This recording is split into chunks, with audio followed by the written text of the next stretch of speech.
Hello, ഇന്ന് ഞാനൊരു ദാൽ കിച്ചടി ഉണ്ടാക്കണം. അതിന് ആവശ്യമുള്ളത് ഒരു അര ഗ്ലാസ് അരി, അര ഗ്ലാസ് തോരൻ പരിപ്പ് കോർത്ത് വയ്ക്കുക.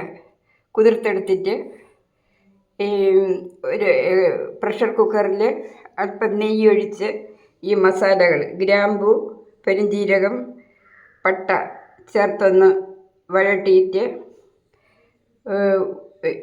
ഉള്ളി, സവാള ഒരര സവാള, ഇഞ്ചി, പൂണ്ട്, വെജിറ്റബിളുകൾ, മുളക് എല്ലാം ഇട്ടൊന്ന് വഴണ്ട് വരുമ്പോൾ ഒരു തക്കാളി അരിഞ്ഞ് അതിനെയും വഴട്ടി ഈ മല്ലിപ്പൊടി, ഒരു സ്പൂൺ മല്ലിപ്പൊടി,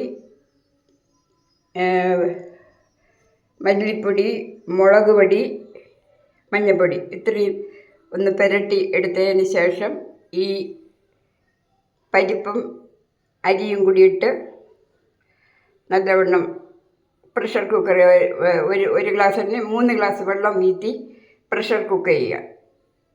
ഉണ്ടാക്കി കാണിച്ചു തരാം. ഇത് ദാൽ കിച്ചടി എല്ലാം ഞാൻ കാണിച്ചു തന്നിട്ടുണ്ടായിരുന്നു. ഇൻഗ്രീഡിയൻസ് എല്ലാം നല്ല ടേസ്റ്റി ആയിരിക്കണം. എല്ലാവരും ഉണ്ടാക്കി കഴിക്കുക. അമ്മമ്മയ്ക്ക് സബ്സ്ക്രിപ്ഷൻ തരിക, ലൈക്ക് ചെയ്യുക. Thank you.